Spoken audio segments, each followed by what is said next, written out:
This is a story about the future. And the future can be scary. Summer has come and passed. The innocent can never last. Wake me up when September ends.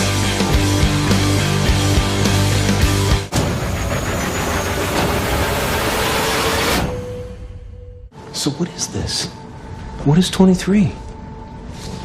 Is it God?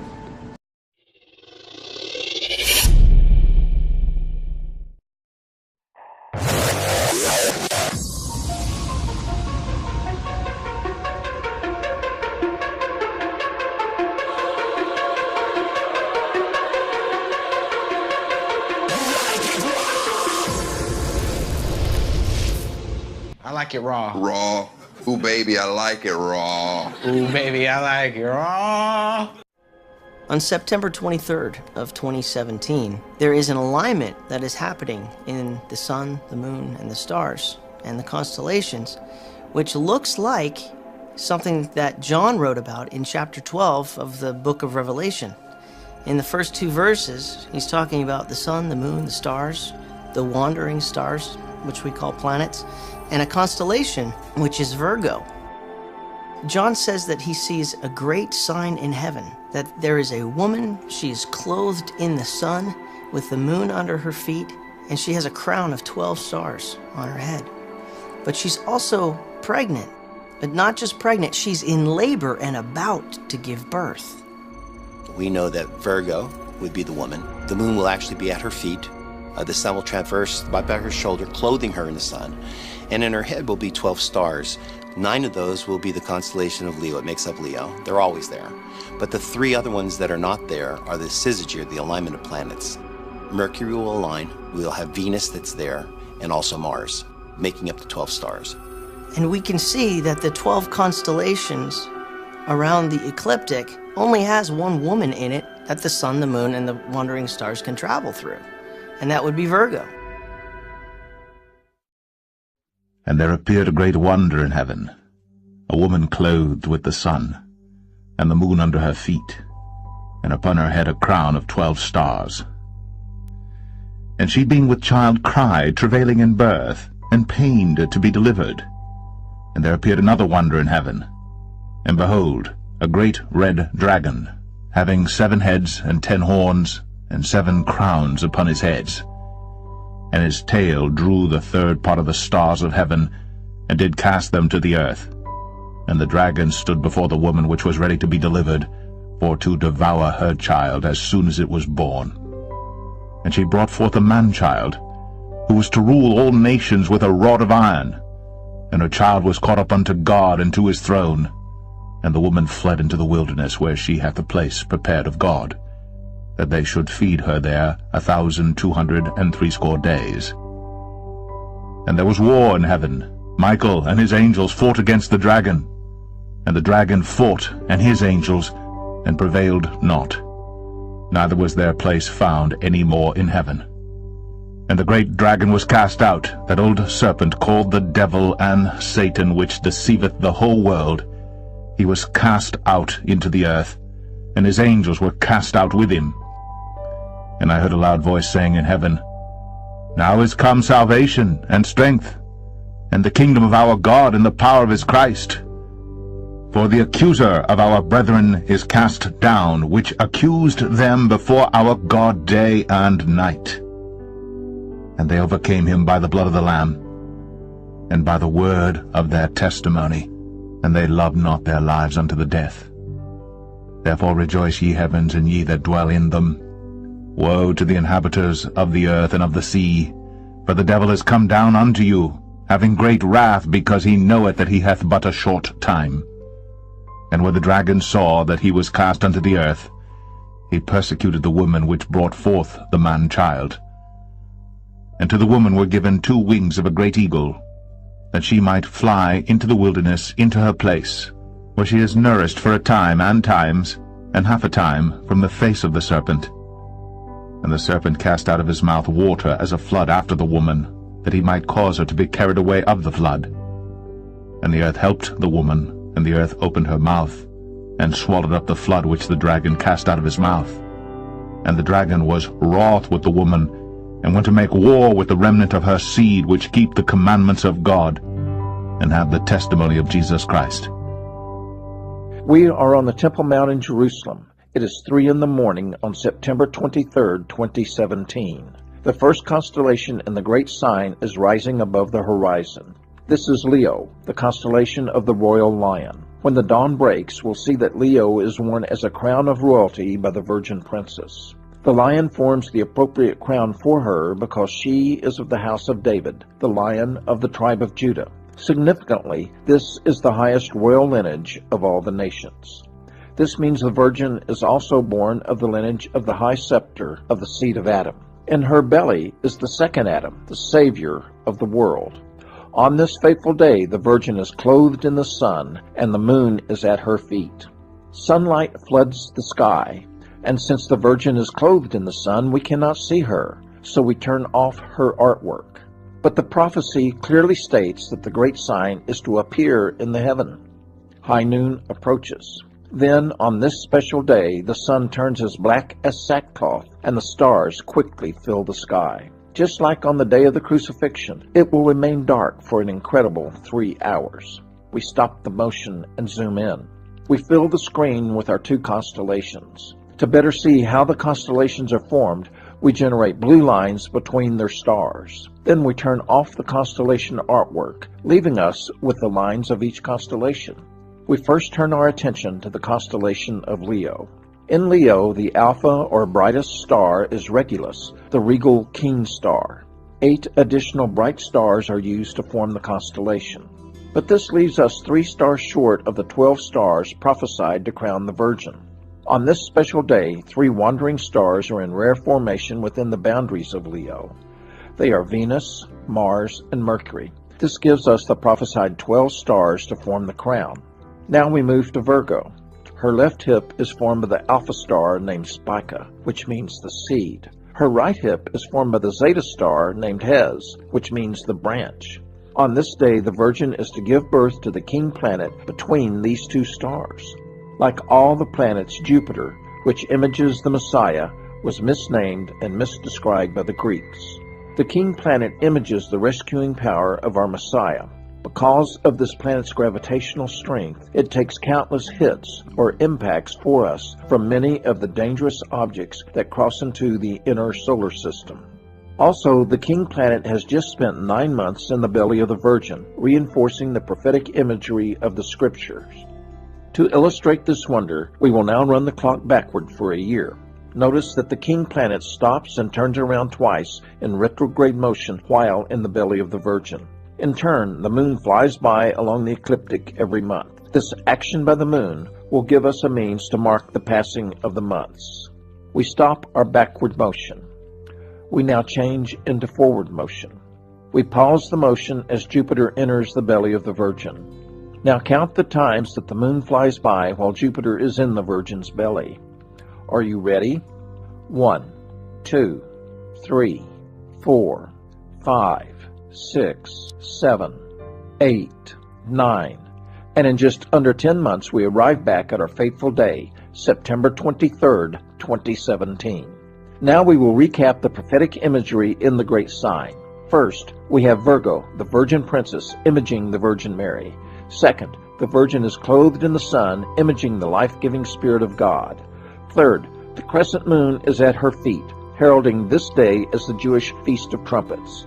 Fourth, on this day, the Virgin also has a special crown of 12 stars, representing the lineage of the high throne of the nation of Israel.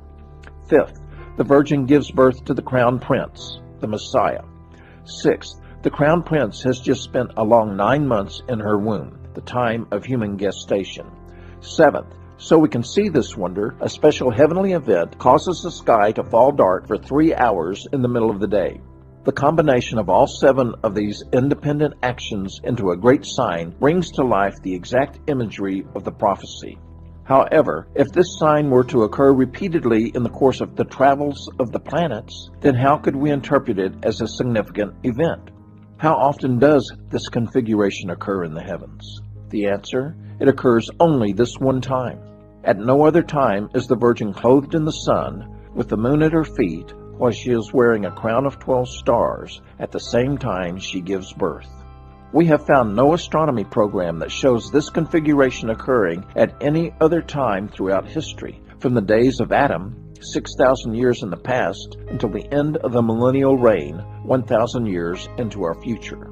Yet, this wonder was described in detail in Revelation chapter 12, nearly 2,000 years ago. The astounding fulfillment of this great prophecy is like a clarion blast of God's trumpet, broadcasting to all that the sign is a magnificent herald of end times events. Furthermore, its appearance is to occur on the exact day the Lord intends, a plan He laid out before He created the heavens. This means the great sign is an event that cannot be anything less than a miraculous herald of prophetic events. Furthermore, the imagery does not end with the first two verses we just read in Revelation 12. On this day, a famous comet carrying the Rosetta probe is beside the crescent moon. This comet bodes a day of disaster for the moon god of Islam. At noon, the foot of the Virgin is on one side of the moon, the comet is on the other. By the end of the day, the moon will be under the Virgin's feet. This day in 2017 is also unique for other reasons. As mentioned, this is the day of the Feast of Trumpets, one of the 7 appointed feasts of the Lord. The 7 feasts are prophetic of the 7 most significant events in redemptive history. Jesus was crucified on the first spring feast. This is the day of the first fall feast. In turn, this day on this unique year is also on the weekly 7th-day Sabbath.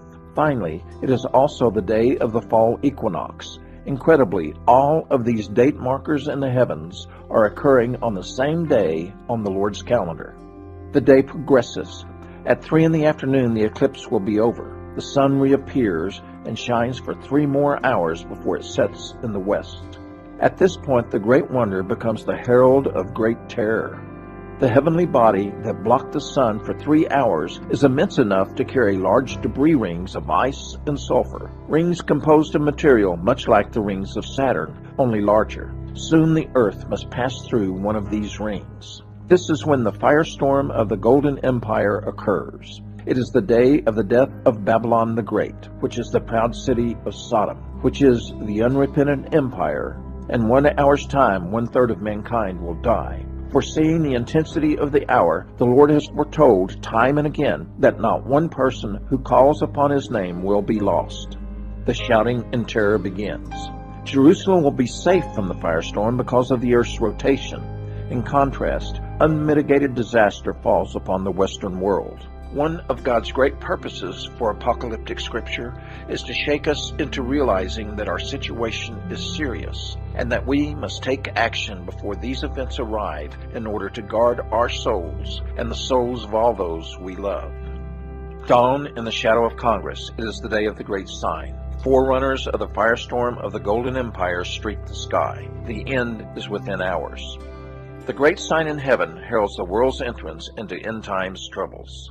God's grace is manifested in this sign. It has been created to warn us, flee from the wrath to come. The day of the anger of the Lamb is approaching, for the great day of His wrath is come, and who shall be able to stand? The only way for you to flee is to flee to the Lord. The wise men had the eyes to see that the Star of Bethlehem meant a prophetic day was upon them. They then acted on what they saw. Do you have the eyes to see that the great sign from heaven means a prophetic day is upon you? The most famous star of history was a herald of good news. In contrast, God is going to use the largest sign in history to herald terrifying news. The first herald called forth shouts of great joy. This second herald will call forth shouts of great terror. The great sign is so significant, there are at least 3 forerunner signs preparing the way for its appearance. The blood moon tetrad, the famous comet carrying the Rosetta probe, and the great American eclipse of 2017. Midway between the blood moons of 2014, the Caliphate of Islam was reborn. This event constitutes the birth of the little horn, the 8th prophetic king described in Revelation chapter 17. It will become the empire of the beast. The great comet carrying the Rosetta probe passed into the constellations of the great sign on the very day of the 4th blood moon. stitching together end times signs. It will remain in the great sign for 2 years and be beside the moon when the great sign appears, boding disaster for Allah and his new caliphate. The Great American Eclipse of August 21st, 2017. This solar eclipse sweeps around half the earth but brings darkness to only one land, the United States of America. This is the final heads-up call to awaken. Cataclysmic judgment is only 33 days away. The Great American Firestorm will arrive 33 days after the Great American Eclipse of 2017. God's purpose of fearful sights and great signs from heaven is to bring many people who would not have done so otherwise to call upon the name of the Lord. For the same Lord over all is rich unto all that call upon him. For whosoever shall call upon the name of the Lord shall be saved. God has designed special configurations among the stars to function as signs. They are signs that herald prophetic events on the earth. This heralding will serve notice before the eyes of the world that the time of events foretold by the Lord has arrived. All this means the great sign in heaven has full authority to function as a public event, legally documenting the final great warning of God. The Lord is the great prophet. As a prophet, he is accountable to warn all who are under his ministry. The great wonder in heaven is his imminent and astounding warning to all. The time of judgment is here. This judgment is written in the book. This judgment is written in the stars. The prophets have warned you. This judgment is just. This means the Lord cannot be charged with any wrong against man or angel for the judgment he is bringing upon the world. You are served notice. The Lord's end times events are about to overtake you. The great sign in heaven is the colossal herald proclaiming that the prophetic troubles of the last days have arrived. Most of us refuse to believe God's work by faith, while we will believe his working through a sign. So God is going to give us a sign, a great sign. This great sign will herald sudden and great judgment. But why? The rebel lawmakers of the Golden Empire have foolishly attacked Christian purity. The attack on purity is because the lawmakers will not have holiness to rule over them. But to reject God's holiness is to reject God himself. In the end, the rebels' own reasoning forces them to declare war on God. As soon as the rebels feel bold enough, open war breaks out. In defiance, they reach out and seize their own court officers that are still walking in holiness. At this point, the spirit of Sodom overtakes the land. The Lord acts swiftly. The judgment of Sodom will be poured out on the spirit of Sodom. The Lord begins moving into place a storehouse for the day of battle. Like little David, all he needs is some rocks. The day of battle arrives. It is a day of fearful sights and great signs from heaven. The Lord takes aim, and the golden Goliath suddenly falls. The empire will die in 1 hour, unrepentant in its wickedness. The unrepentant empire and the church in the unrepentant empire have together refused to confess the empire's fatal sin. What is this fatal sin that brings such sudden judgment? Our fatal sin is the replacement of holiness with human rights as our guiding moral principle in life and government. This is in direct opposition to the Lord's decree, "You shall be holy, for I, the Lord your God, am holy." The manifest insanity of pornographic rights, abortion rights, and homosexual rights is the diseased fruit of the doctrine of human rights. This is why evil has become good, and good has become evil in our land. The unrepentant adherence to the doctrine of human rights that is producing the trampling of the holiness of God in our courts is the guarantee of the firestorm of the Golden Empire. Your only hope will be to turn to the Lord Jesus Christ. For Jesus himself said, "As earnestly as I can say to you, unless one is born again, he cannot see the kingdom of God." In the same conversation with Nicodemus, Jesus also said, "For God so loved the world that he gave his only begotten Son, that whosoever believes in him shall not perish, but have everlasting life." Are you serious? Are you serious? Today, we're closing in on, of course, September 23rd. The constellational alignment will be in perfect alignment to be able to see the woman clothed with the sun, the moon under her feet, and the 12 stars in her crown. And also, this great red dragon will lurk in the darkness, this other wonder in heaven, to attack the woman. and the child that she delivers. And there appeared to be another wonder in the heaven, and behold, a great red dragon, having 7 heads and 10 horns, and 7 crowns upon his heads. So it turns out there is something hiding in Virgo, which is being censored by SkyMap, and partially censored by Google Sky, but perhaps unintentionally left buried and uncensored in old NASA.gov archive. Let's start with the basics.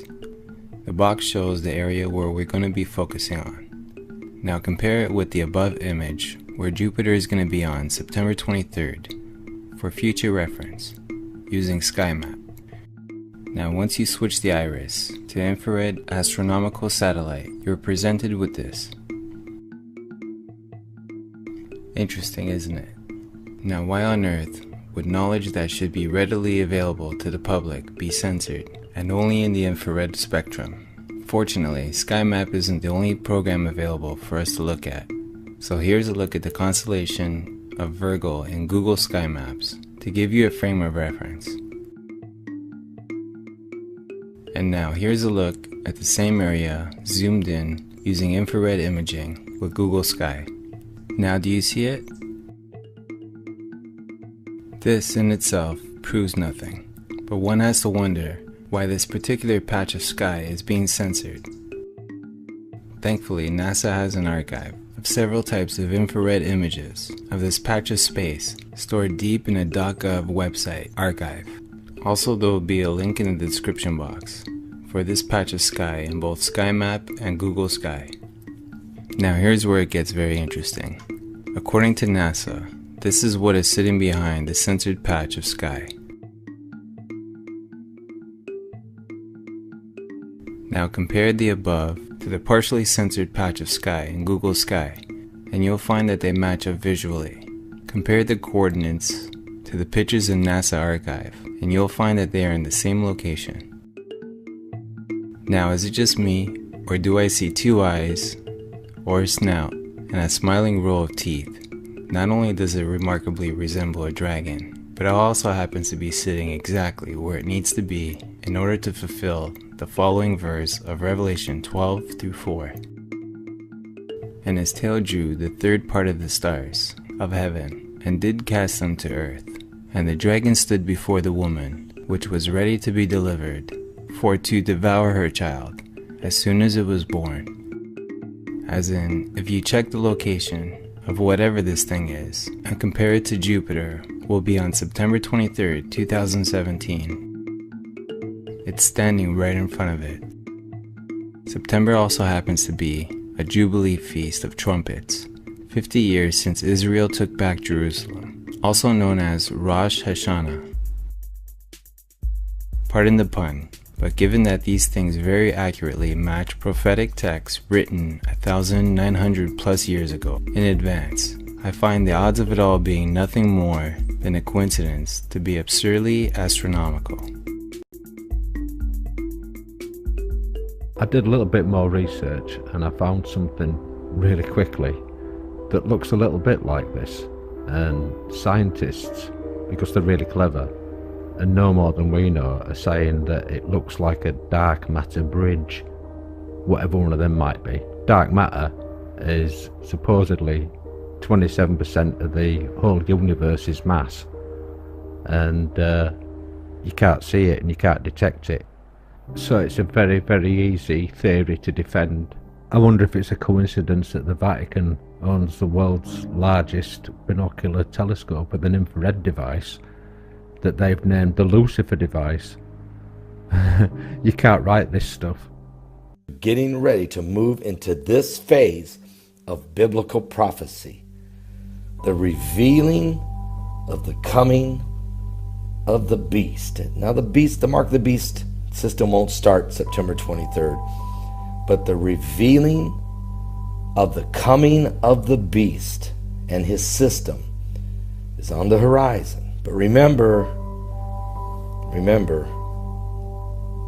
who wins. Are you saved? Give your life to Jesus Christ. He's coming for his bride. He's coming for his bride. He's coming very soon.